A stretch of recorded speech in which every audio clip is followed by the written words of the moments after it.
All right, so let's start. So PyTorch is like not the only library which you can use for your deep learning projects or your deep learning research. There are many other libraries out there. So PyTorch, it's based on Torch, which is using Lua programming language. And so it's the Python version of Torch. It's like kind of an interface. Then we have TensorFlow, which is like the base code is in C and C++, but then the interface is in Python, so you can use both. And then we have Theano, and I think Theano, it's not being maintained anymore. So it was very popular, I think, two or 3 years back. And then we have Keras. So Keras is, I think, personally, I feel like this is the easiest framework if you don't have to dig deeper into like in modification or in including like new functionalities. If you just want to use it, then Keras is the best framework for you. It has like most of the APIs which you will need just to define your network and train your networks. So if that's your goal, using deep learning for some applications, then Keras is like, I think the easiest thing. Then we are doing PyTorch because it's close to Keras. It's not as difficult as TensorFlow or Torch, but it's like a middle ground between Keras and these two. And what it does is it's an easy interface, but it also allows you to like have some flexibility. Like if you want to make some modifications, so which are like sometimes difficult in Keras, but PyTorch allows you that. And that's why it's like becoming very popular these days. And that's why we have chosen this. And of course, like we have many other platforms out there like Cafe2, and before that we had Cafe. Then we have one from Microsoft as well, I think. So there are many others. Now in PyTorch, we have tensors, and tensor is something like where you store your data, where you store your variables, right? And it's similar to like you have ND arrays, n-dimensional arrays in NumPy, right? When you program in Python, you have a NumPy package or a NumPy library, which allows you to store your data or your numbers, whatever you have, in form of arrays. So tensor is almost similar to that, and almost identical, I think. So for whatever reasons you are using arrays, you can use tensors as well. Now, the good thing about tensors is that you can use them when you have GPUs available. So that's the only difference. And by using GPU, it allows you to do the computation pretty fast. So you have faster computation. And so that's like the difference between tensor and arrays. And so how to use or how to define tensors. So when you're coding in PyTorch, you have to import this package, Torch, which is like the base library or the base framework. Then if you want to define, like, let's say a matrix in form of tensor. So in this case, we are just defining a random matrix. So we have this rand function, which you can import from Torch. And this is like this simple. You just import that function, torch.rand, and that's like the dimension of a matrix. If it's 2 cross 3, it has 2 rows, 3 columns. And then X is a tensor, which will be like a matrix of 2 cross 3. And you can do computations on this tensor on GPUs. Okay, so for example, you have another tensor Y, which is 3 cross 3. And you can also like print these values. So this is like normal Python code. Now, if you have to define, and so all you will have in your network is, of course, you will have other things as well. This is the most important thing, these tensors, because everything you have in form of data or your features or maybe your labels, everything will be stored in tensors, and that's why these are really important. And I think once you have a good understanding of this, I think it will be very easy for you to follow. Now, again, so if you have to define a matrix with like filled with all zeros, you can just use this function like you did for randin. And in this case, it will be initialized by all zeros. Earlier, it was initialized by like random numbers. And you can also define your matrices when you have some data. And then that data could be like you can directly use the values. So in this case, I want to define an array of two elements, and one will be storing 5.5, the other will be storing 3. So I can easily define this array using torch.tensor, and then that matrix or that array will have these numbers. Now, this is important because what you will have is you will have to store your data. For example, if you're working with images, so then for your images, you will have matrices, right? And you will have like three-dimensional matrices. So each dimension will be for like, you might have 3 channels if it's an RGB image, and then it will be a 2-dimensional matrix to define like the spatial extent of that image. And so that will be like defining your tensors directly from data. So you know your data, then you will use such a function. Now, another important function we have available in PyTorch is size. You can easily figure out like what is the size of your tensor. And this function is actually pretty useful when you have to debug your network and see like what is the size of your, let's say, feature map after certain layers, because there could be like some mismatch, we're expecting something else. So if you have to debug that, then this comes in very handy. So you can simply do tensor. So x is your tensor dot size. Size will be the function, and this will give you the shape of this particular tensor. Okay. Now, so whatever operations you can perform on the vectors or the matrices you define using NumPy, you can do all those operations like in PyTorch on the tensors as well. For example, if you want to add 2 different tensors. So let's say you have tensor x, you have tensor y, then you can simply invoke like torch.add. So add is a function and pass the tensors as an argument. And of course, like these two have similar shape if you want to add these two. Now again, so as I said, you can use all the functionalities which you are using in NumPy. So you can also do indexing. And again, this is like a very useful inside your networks. If you have to, let's say, debug it, or if you have to do some modifications inside your network. For example, if you have a feature map, you don't want to use all of the channels in your network, right? You might want to modify it and maybe use some set of features for one branch of the network, some of the features for another branch. So you might need like some kind of slicing in that feature map. And in that case, this indexing is really useful. And indexing is almost similar to the way you do in NumPy. So for example, in this case, what you're doing is you are indexing you are getting like all the values in the rows, but you're only referring to the first column, okay? And another important function is like this resize operation, because this is useful again in your network architectures. You may want to play around with your feature maps, or maybe your input data, or maybe the output you have.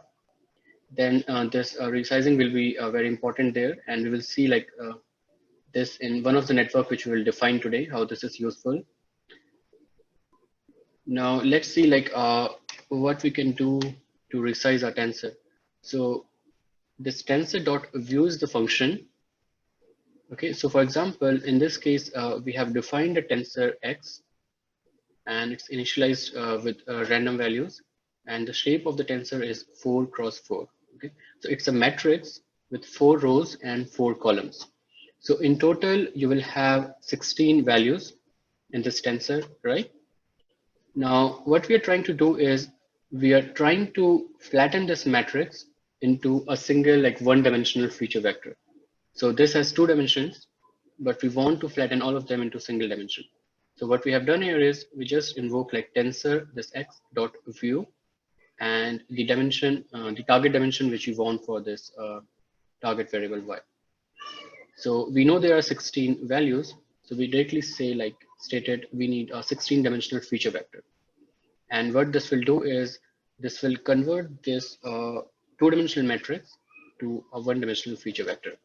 Now, of course, like this dimension should match with like your source tensor, otherwise it will not be able to reshape it.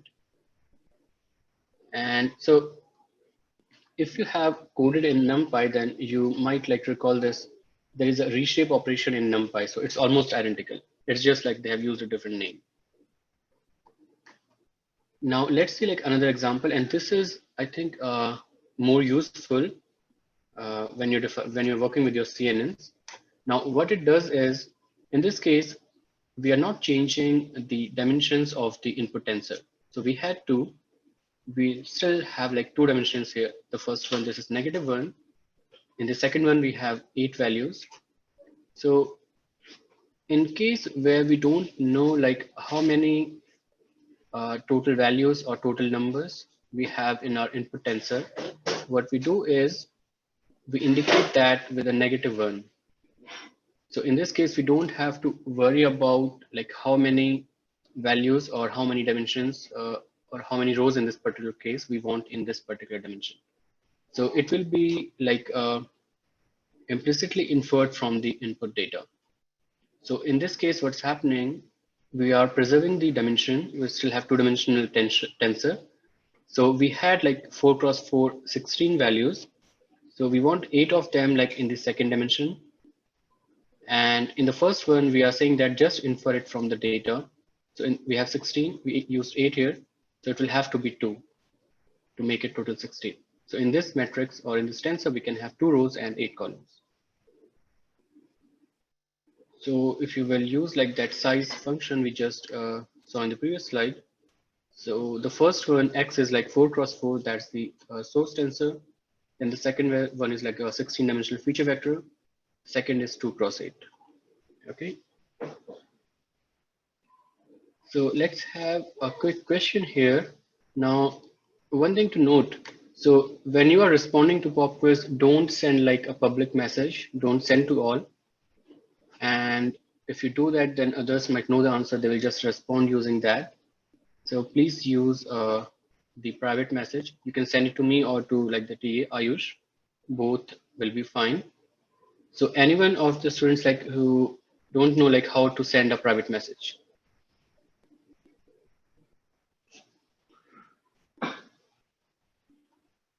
Okay, so I'm assuming that all of you know. So okay, great.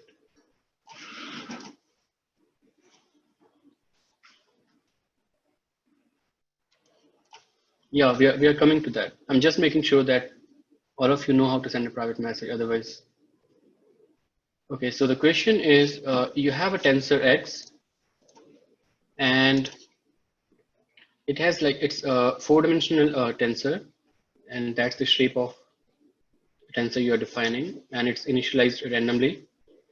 Then you want to reshape this particular tensor to this shape. Now the question is like, what will be the shape of the target tensor Y?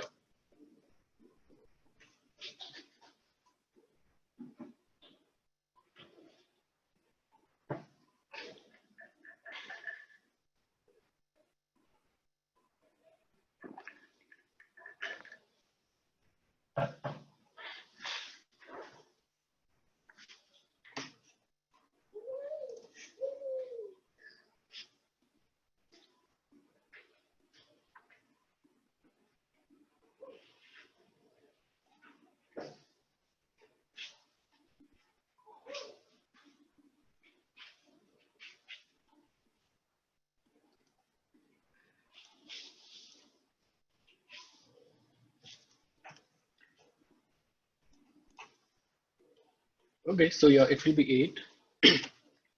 So the easiest way to solve this is like you can directly multiply these values. So it's a 4-dimensional U, it's just having one row. So if you multiply all 3, then that will give you like the total number of values you have in this particular tensor. And that should match with the total number of values you have here. So if you just solve that equation, that will give you 8. Okay, so now we saw like that was all about tensors.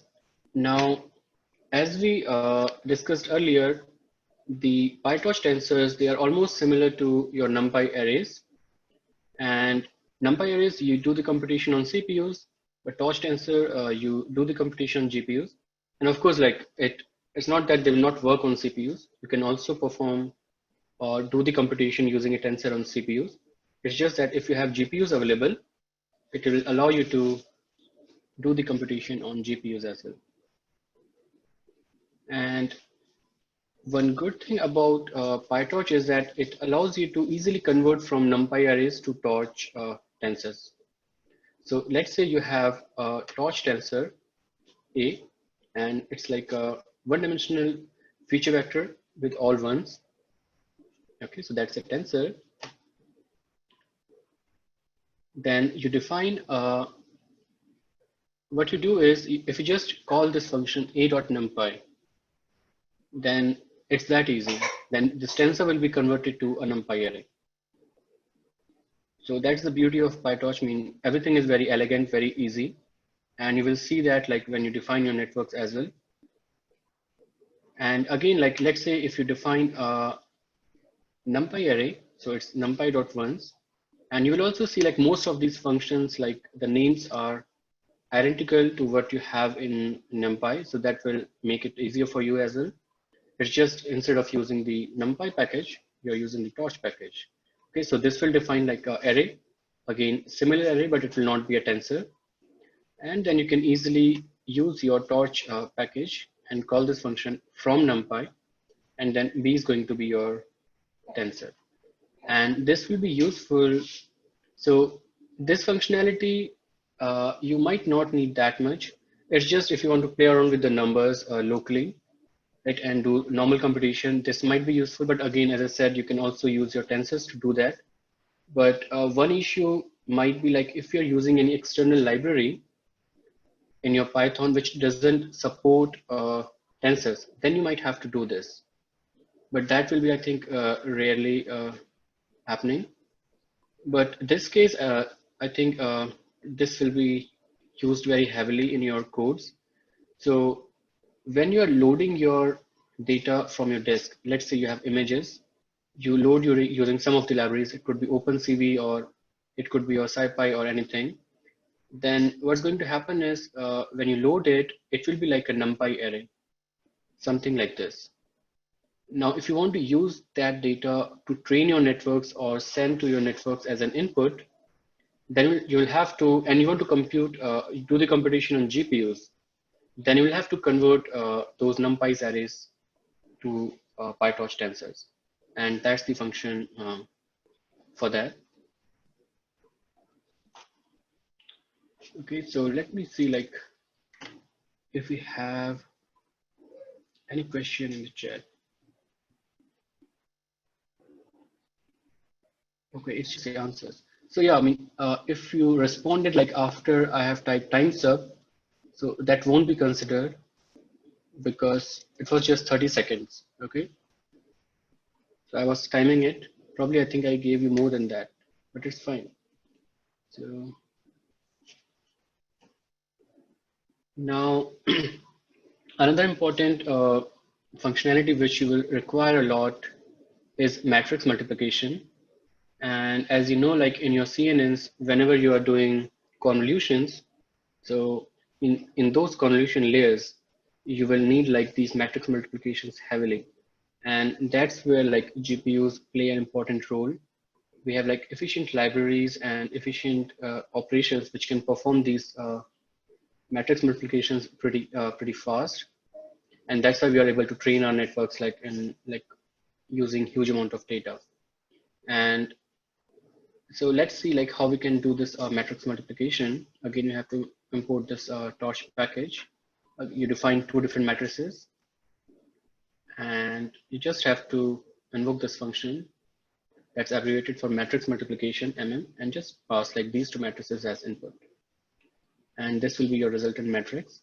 Now, here you might have observed that the shape of these two matrices should be compatible if you want to do this multiplication, right? So this is 2 cross 3, 3 cross 3.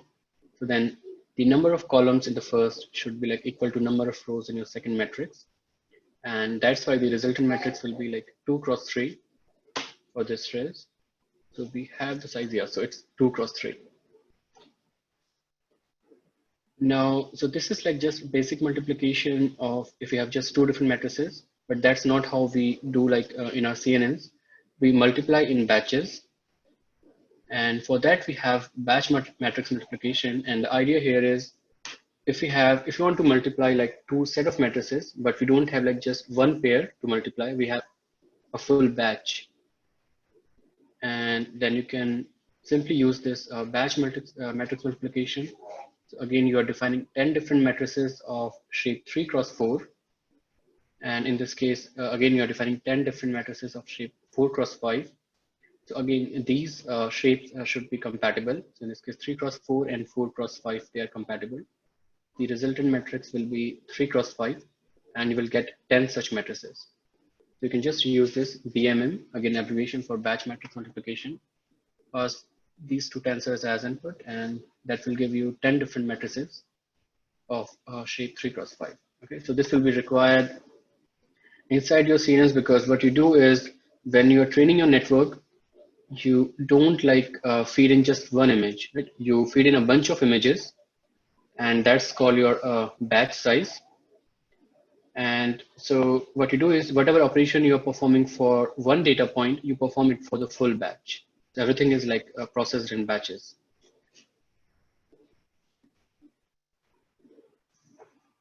Okay, so there is a question from Jiang Tai, what's the L means? So L, I'm not sure, you can just ignore it. It could be lines or... I think it means long, like data, maybe in this case. What do you mean by norm? Long, I mean the data type is integer, Yes. long integer. Oh, you mean like the... No, still didn't get it. Why you need norm here? Not norm, like the data type long, long. Oh, data type long. Okay, yeah, that could be it. So, but I'm not sure. So, I mean, we can check that. It should be like in the documentation of PyTorch. Okay, so it could be indicating the type of data or the type of values you have in your matrices. So Ayush is saying that it could be like data type long, and that might be true, but we can confirm that later. Okay, so Ayush, you can confirm that in the tutorial in the next class. Anyways, I mean, that's not important, I think, at this point of time. So there is another question from Venkatesh. Does PyTorch support broadcasting functionality, which is available in NumPy? So broadcasting, I mean, that depends like what kind of operation you are doing. So let's say if you are doing multiplication, I think it does. So let's say you have a set of matrices and you want to multiply all the elements in that matrix by a number. So you don't have to like do element-wise multiplication for that and define a matrix using that number. You can just use that number and do multiplication. So if you meant broadcasting by that, so I think it's allowed. Okay, so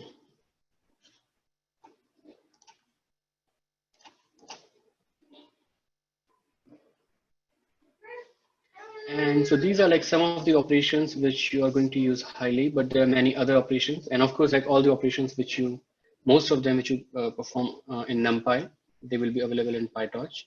And if not, I think someone might be working on that to provide that functionality. So we already saw these two, and this is like another important operation. This is concatenation operation, abbreviated as CAT. And this is really useful in your networks when you are doing some kind of modifications. And so one use case where this might be useful is, let's say you have two different set of features, right? And you want to use both of them. So one way is like you can do simple concatenation of those set of features. So that's one use case, and the application could be, let's say you are doing some kind of classification where instead of using single image as an input, you are using two set of images. right? So then in your network, you will have two images as input, and you extract features from one of the image, then again extract features from the second image. So you have two set of values, but you want to classify using both of them. So then if you want to concat those two feature sets, then this will be very handy there. Okay, and of course, when you don't have to concatenate always, you can also do multiplication or you can add those features. But this is like one operation which is used a lot. The other operation is again squeeze and unsqueeze. So what squeeze does is, let's say if you have n-dimensional tensor, and if any of the dimension is like flat, it's just one, then it will squeeze those out. So it will try to reduce the dimensionality of that tensor. And unsqueeze is like just the opposite if you want to increase the dimensions in your tensor. And again, that's this squeeze might not be that important, but unsqueeze will be used a lot. So this is like if you have, let's say, just one vector, but you want to reshape it and make it like two-dimensional matrix, then you'll have to use unsqueeze. And there are many other operations, and I think you can check the documentation of PyTorch in this stack tensors that will give you a detailed list of those operations. Okay, so one important concept, like when you are designing your neural network, is computational graph. So let's see like what a computational graph is. So for example, you have two tensors x and y. So this one has a shape of 2 cross 2, and this one has a shape of 2 cross 1. Okay, so then you define another tensor w. So this is like indicating weights in your network. And you have, so the shape is 2 cross 1. And this B is for biases. So you have just one bias. And so again, all these four are tensors. They will store values at some point of time. Now you can see this flag here. So this is differentiating between your data points and your network parameters. Okay, so network parameters are like those variables where you store your, maybe it could be kernels, or it could be, if it's a fully connected layer, it could be like the weights which you are using to like multiply with your neurons, or it could be biases. So these are all the things which you are going to learn when you train your network. Okay, and these are just data points, which means like they will store values which are coming or flowing from your input data. So for example, if you have a variable which is just storing some values from your input image, then you're not going to train it, right? That's just data for you. So you will use these variables for that kind of data, and these variables to store your parameters. So this requires grad, means it requires gradient. So as we saw like in the last lecture, when you are training your network, let's say you are using gradient descent or SGD, then you compute gradients for each of these parameters. And then based on whatever loss you get, you try to update these parameters, right? So to update these parameters, you will have to store some kind of gradients. And that's why it's like the flag is requires gradient equals to true. And by default, it will be false. So it will not store the gradients because it's not going to update those values. Okay. Now, I think this is a recent change. I don't know which version, but earlier they used to have two different variations here. I think they used to call this variable, and they used to call this tensor or something. So there was some distinction, but now they're calling everything tensor.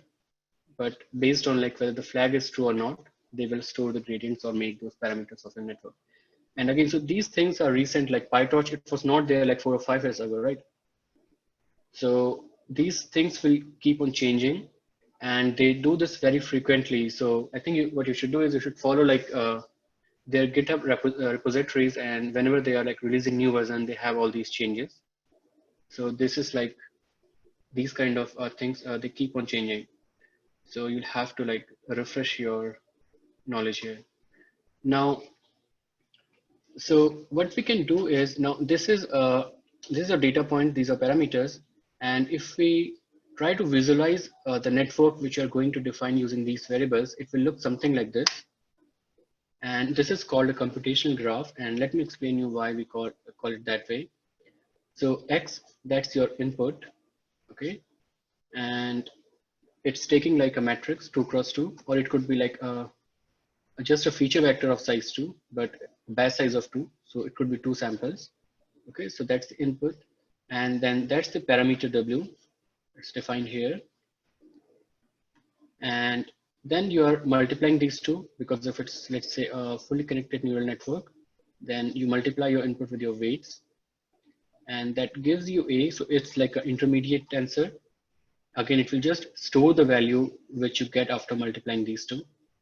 And then what you do is you add your biases to this multiplied value, okay, and that will give you y. So it's a simple equation where you can represent this as y is equals to w times x plus b. So that's your simple equation for a neural network, right? Now, if you expand that neural network, this is your computational graph, and it's called computational graph because it's showing you like all the operations which are being performed when you do a feed forward or when you do a back propagation in this network. So it's showing you all the nodes. Now, these two are your parameters, which will be updated when you backprop. And these are only showing like the data flow. Okay. Now, what will happen is, let's say let's finish this network.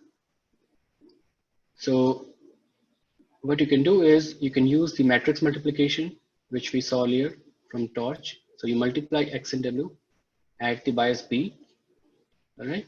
And then that's your activation function, torch.segment. So we have, I think, seen this in one of the lectures. So we perform this operation, then this is like activation to include non-linearity. And then this will give you the prediction P, and that's also like our output Y. Now, what we do is, after the prediction, we compute the loss of the network, right, to determine like how good the network is performing. And this is like a simple cross entropy loss. And again, we have, I think, seen this in the last lecture. So Y in this case here is the ground truth, and P is the network's prediction. So you can simply call like Y times torch. So again, torch.log, we have it here. And that's the second term in your cross entropy loss. So this will give you the loss in your network. Okay, so if you have multiple samples, you will have to take the mean, because it's like a mini batch gradient descent, remember? So you will have certain set of samples. So you take the mean, that will give you like the average loss. And this is like the cost which you have to minimize. And okay, so yeah, we'll cover this, what this is. And this is like cost dot backward. This is just doing back propagation. So based on the loss, it's computing like the gradients, the gradient flow, and then it's computing gradient for like all the network parameters. So in this case, it will be the weights W and the biases B. And then you can see, as soon as you do this backward, you will see like what are the gradients for W and B. And then you can update like those weights based on the equation you have for your optimizer. So if you're using gradient descent, then you know based on some kind of learning rate, you will use this gradient and update that weight. Okay, so that's the full process of how your network is training. And then when you have written all like these line of codes, so that will kind of represent a computational graph, which we are seeing here. Okay, so all the computations you need to do the feed forward of your network. So from the data to get the prediction, you can do that using this computational graph. And you can store like the gradients for these parameters here. Then based on the loss function, you can also compute gradients and do the backward flow. and update the parameters. So to train your network, all you need is like this computational graph. And in all the like deep learning frameworks, you will have this computational graph in some form or like the other. Okay, so that's like the crux to it. Now there is a question from Deong. What's the base of log? So that's natural base, I think. Just to the base E. No, sorry, I think it's log. So it has to be to, I think, a base 10, right? It's base 10. So if it's ln, then that's base like natural log. Yeah. So Furkan answered that. Okay. So another question from Zheng Tai, he's saying that does this code is pseudocode or the code can, this is the code for PyTorch. This you can actually compile in PyTorch. So this is not a pseudocode. Okay. Any other question?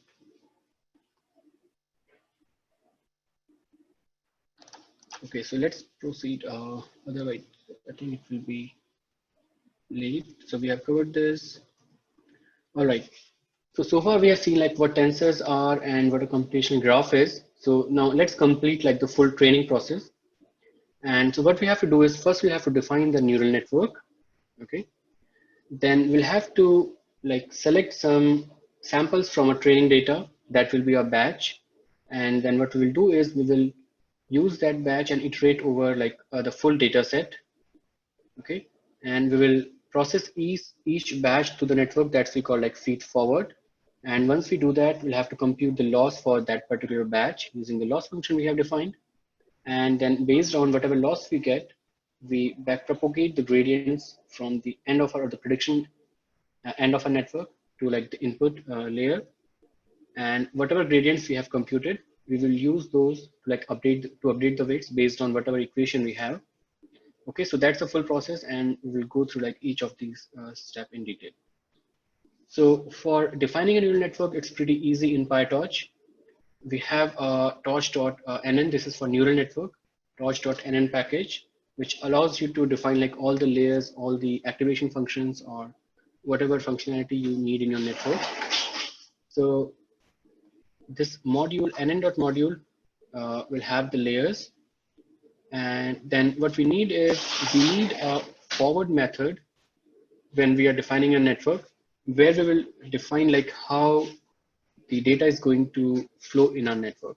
Okay, and then it will take the input as data as the input, and then it's going to return the output, which we call like the prediction of a network. All right, and then we'll have the backward operation where we'll have to compute the gradients and do the updates, and it's pretty easy. We don't have to do anything for that. So we have our AutoGrid package, which automatically does that for you. So all we have to do is just define this forward step. Okay. Now let's see how we can do that. So again, we have to import torch because we'll have to use tensors. Then we have this module torch.nn. We'll use that. And what we'll have to do is whenever you're defining a network, you will define a class for it.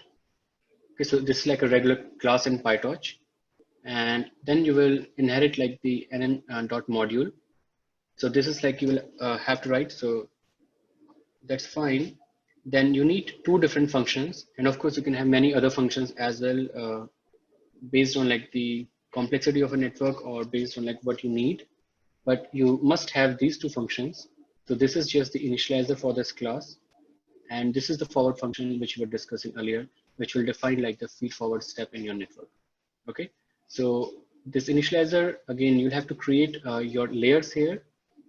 And this will show like how the data is flowing. And you can just use the superclass. This is like just an initializer. And you don't have to define any backward function. So we'll see like how we do a backpropagation. Okay, so there is a question from Furkan. I'm very curious about why everyone use double underscore for the init. Okay, so yeah, I think Jangtai answered that. That's just a standard. I think there was some history behind that. So I don't recall like what exactly that was. But underscore is, I think, for hidden functions which you don't want to, which don't want like other class functions to invoke. And double underscore, I think it has some different meaning. So it's not for like PyTorch. As Zengtai said, it's like from Python. So let's not discuss it here. Okay.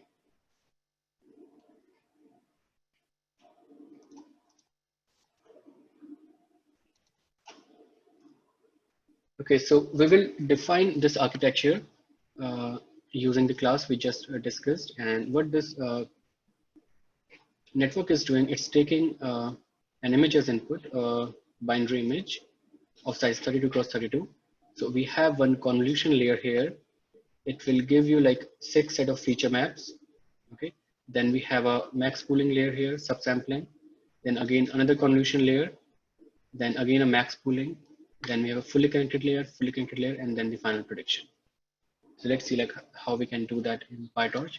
That's the full code. And as I said, you have to define a class. You'll have to inherit from module package.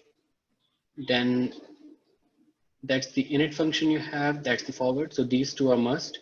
And this is just a helper function, which I think we are going to use here. But again, you can have as many helper functions as you want based on like what network you have. So let's go over this architecture. So in your init, as I said, you have to define like the layers which you want to use in your network.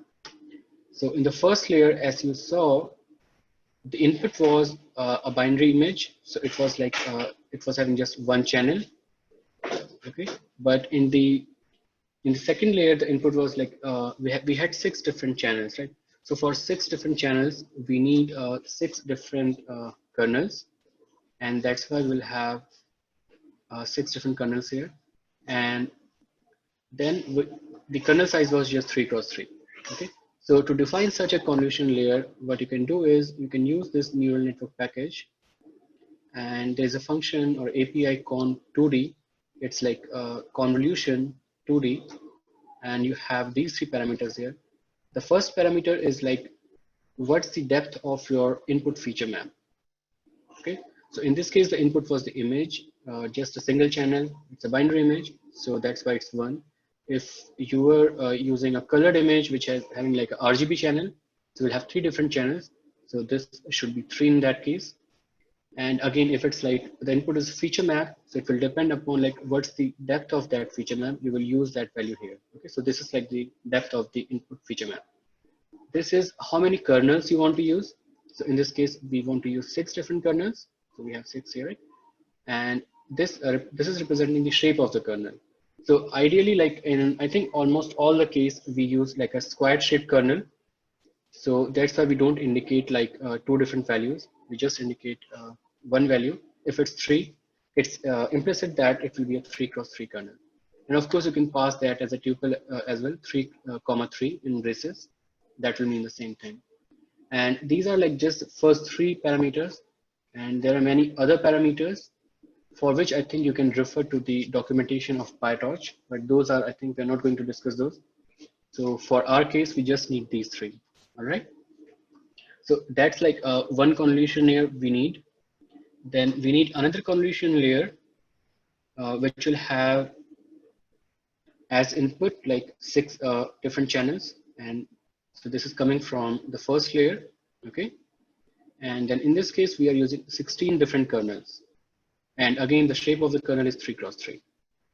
So it's implicit like we are going to use this layer after this layer. So in this case, we are just defining our layers. We're not using them.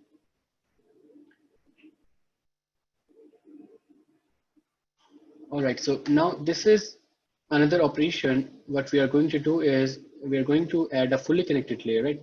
And fully connected layer, you know, like it doesn't take like a feature map of like some shape. It just takes flattened features. So for that, what we have to do is we'll have to flatten the features which we get from this convolution operation, right? And that will be input to this layer, and we call that a linear layer, nn.linear. This is fully connected layer. And again, in this case, it's indicating like the number of neurons you have in your input layer. Okay, that many. I will come back to this. And this is like the number of neurons you want in your output layer. That's 120. So this is coming from the output of this convolution layer. And so be careful here. And this is really important. So 16 is because you had 16 kernels. So the depth of that feature map will be 16. All right. And this 6 cross 6 is, it means that whatever feature map you had before this particular layer, the spatial shape was 6 cross 6. All right. So from where that 6 cross 6 came, it will depend upon what is your input to the network and like how many convolution operations you have performed after that.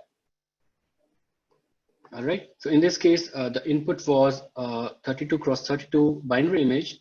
Then after performing these convolution operations, and again, depending upon like what kind of padding we were using and what kind of stride we were using, that shape of the feature map will change. So in this particular case, shape after this will be 6 cross 6. And I think you should work this through like the mathematics behind this. And if you're not indicating any padding, it means you're not doing padding. If you're not indicating the stride, it means the stride is 1. So that those are the default values. But of course, you can change those as well. And they will be parameters to your these convolution layers. Okay. So any question in this one? This is really important.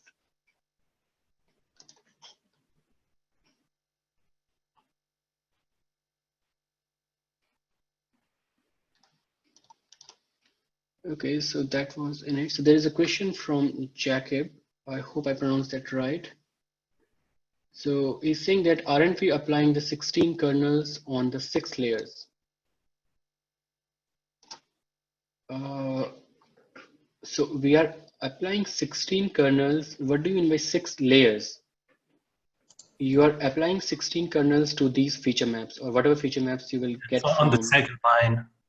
On the second line, we have these 16 new kernels that we want to apply on the first 6 layers, right? First 6 layers, meaning we don't have any layers yet. We're just defining our convolution operations. Okay. So this is not the network architecture. This is like just in the individual layers. Okay. Got it. So another question is, what is 120 value from Sunil? So 120 is like the number of neurons you will have in this particular layer. So this is a linear layer, and linear, like in your neural network, you have fully connected layers, right? So it's representing that. And this is just indicating how many neurons you want to use in this linear layer. Okay. So Sunil, I hope that answered your question. So Shantai is saying, still don't understand 6 cross 6. All right, I think let's cover this later when we are defining our network. Okay, just remind me in case I miss that. All right. So another question from Furkan, we choose 120 randomly. No, so it's not random. It's like you're designing your network, right? So you will have something in mind, how many neurons you need. So in this particular case, I'm saying that I just need 120 neurons. So I'm using that. I could be using like 10,000 neurons. So that's like a design decision I will have to take. Okay, and you don't do that randomly. You have like something in mind when you design this. Professor, based on what we have to declare this particular value of neuron? This 120? Right. So depending, I mean, there are a lot of factors, right? So one factor could be how much memory like you have in your GPU on your CPU. So if you can't afford too many neurons, then you will not use that many neurons, right? That's just one parameter. Another parameter is you don't want too many parameters in your network which will allow it to overfit. So to prevent overfitting, you might want to use like the right number of neurons in your network. And that will depend upon what problem you're solving. That will depend upon what kind of data you have. So for example, if you're just trying to classify binary digits, which are just from 1 to 10, right? So it means that it will take a lot less number of parameters to learn those kind of patterns. Instead of if you have a video, which is, let's say, like 1000 by 1000 resolution. So then you will need a lot of neurons in that case. And of course, I mean, there are many other parameters as well. These are just to name few. I hope that clarifies it. Yeah, Professor. Okay, great. Okay, so yeah, this part I think we'll cover when we define our network. And again, so we are not defining our network. This is just we are defining the layers which we are going to use in our network. Okay. And similarly, we want another linear layer. In this case, we are saying that the input will be like 120 neurons. And in this layer, we want 84 different neurons. So of course, I mean, it's implicit that we are going to use this layer after this, because this one has 120 neurons. So we want to connect these two. And similarly, this is like the final fully connected layer, also like the prediction layer. And in this case, this will be followed by this. So we'll have to match these two. And 10 is based on like, it could be a 10-way classifier, right? So we need 10 different predictions for that. So any question in this initializer?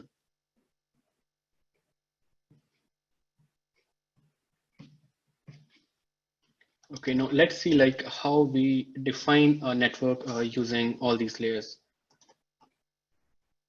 Okay, so question from Furkan, where is bias here? I think that's a good question. So you don't have to define your biases. It will be already there like when you define this con2D. Okay, and again, even for the fully connected layer, they will be automatically there.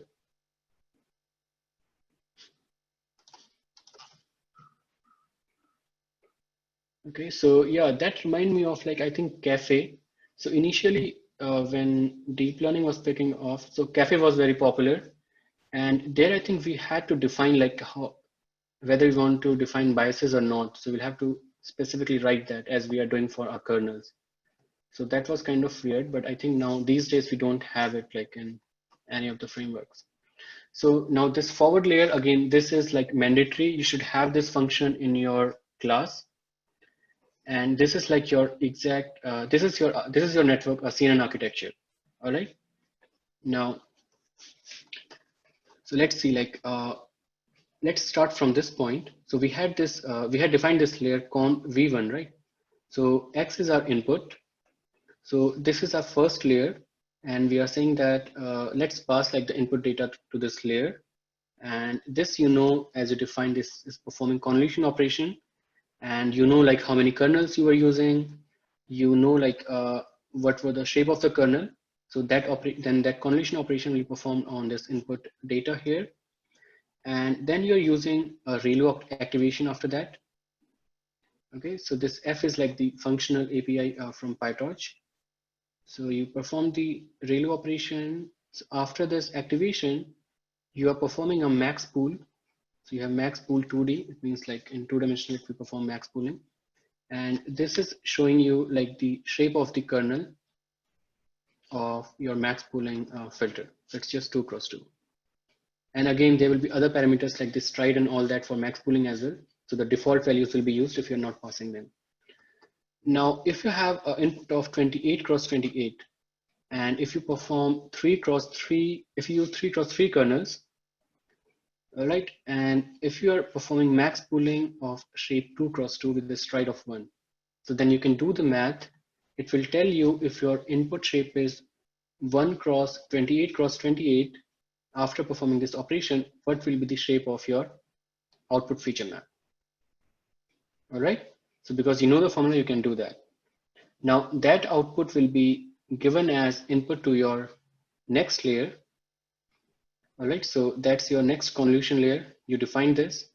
So you are doing this X equals to, so this X will be connected to this. And so this is like, I think this happens a lot. What we do is we specify some other variable, like say Y here, but we forget like using Y, we just use X. So then what will happen is this layer will be just like hanging out there. You're not using this. So this X will be taken from the input. So that's why like this is a common practice. All the time you just use X for your data flow. So you don't, just to avoid any mistakes. Okay, so again, so that feature map, you can compute the shape of that. It will have certain shape. It could be 28 × 28 × 6. and that will be given to this convolution layer. Again, you can perform the convolution operation, that's the activation, and again the max pooling. So similar to like the way you define your kernel shape, right? You don't pass the full shape. You can do that with a max pooled kernel as well. So here you pass this tuple 2 cross 2, but if you just indicate 2, it also means like it's a square kernel. It will be 2 cross 2. Again, max pooling. Now, what we want to do is after this, we want to use a fully connected layer. And for fully connected layer, you have to flatten your features. I think there was a question in last lecture, what feature flattening is. So this is exactly feature flattening. So you have a feature map, which will have some volume. So in this case, it will be a cuboid. It will have X, it will have Y, and then it will have a depth. But what you want is you want to convert that to a flattened feature vector with just one dimension. Okay, so if the shape of your tensor is X cross Y cross Z, then the feature vector you will get, that will be X times Y times Z, right? So that's what we are doing here. And this is like the reshaping. We saw this earlier as well. And again, -1 because we just want to infer it, the shape. And in this case, it will be like your batch size. So you don't want to mess with that. You want to keep that whatever you had earlier. And these are your flattened features. So we are using a helper function here to compute like what should be the shape of this particular vector. And we are passing this tensor X here. Okay. So this function will just multiply like the dimensions of this X to return this value. Now, after that, we just use our fully connected layer, X as input, and that's the second input layer. That's the third input layer. So in this case, we are also using activation functions. In this case, we are not. And that's our predicted output.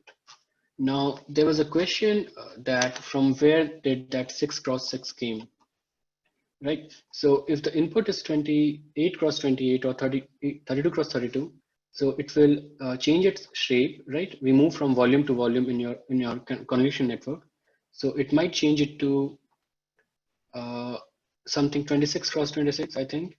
And then after max pooling, I think it will be reduced to 13 cross 13 because of this kernel shape, right?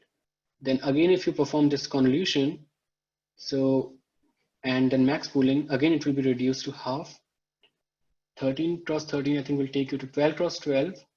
And then when you perform max pooling on that, it will be again 6 cross 6. Okay, so the shape of the feature map after this particular layer will be 6 cross 6 cross number of kernels you are using in this particular layer.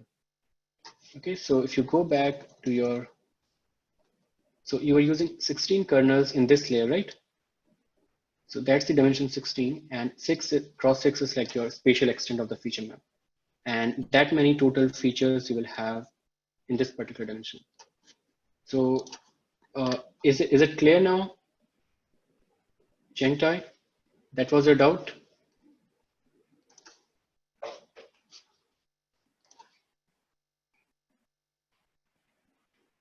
So Zhengdai is asking 6 cross 6 is the max pooling kernel. 6 cross 6 is not the max pooling kernel. So you're talking about this, right? It's not a max pooling kernel. So this is your linear layer. Okay. So in linear layer, you have to pass 2 arguments. Of course, you can pass many other arguments. So let's just talk about these 2 arguments. So the first argument is number of neurons you have in your previous layer. Okay. And this argument is saying number of neurons you have in this particular layer, which you're defining right now.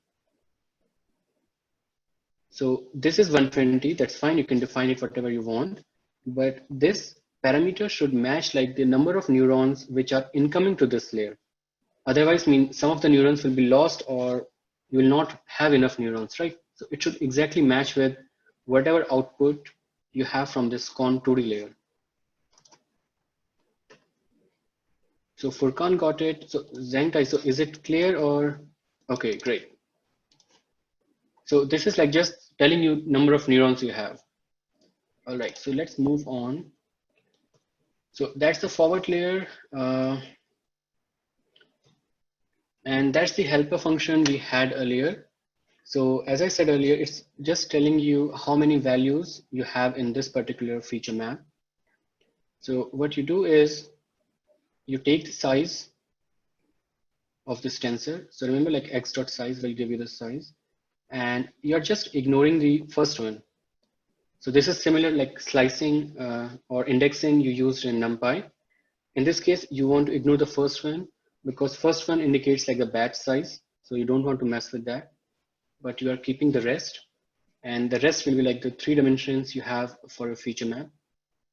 Okay, so you're just multiplying those 3.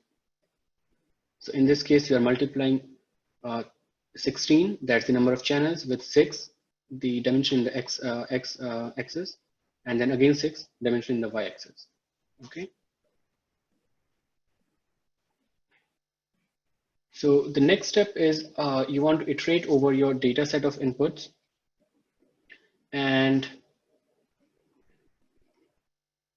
this is again, it's not something which you need for like to understand CNN or anything, but this is from my experience the most time consuming thing which students like spend their time on, and it takes a lot of time to just do data preprocessing and to write like data loaders for their networks.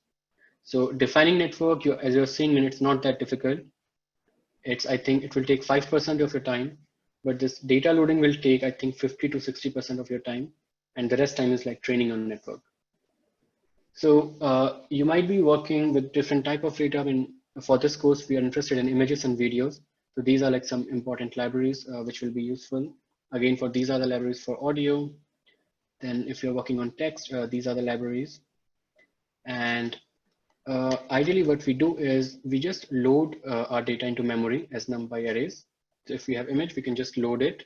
And again, you can also use other libraries like OpenCV or something like that. And then we have to convert those NumPy arrays to tensors for using in GPUs. Okay.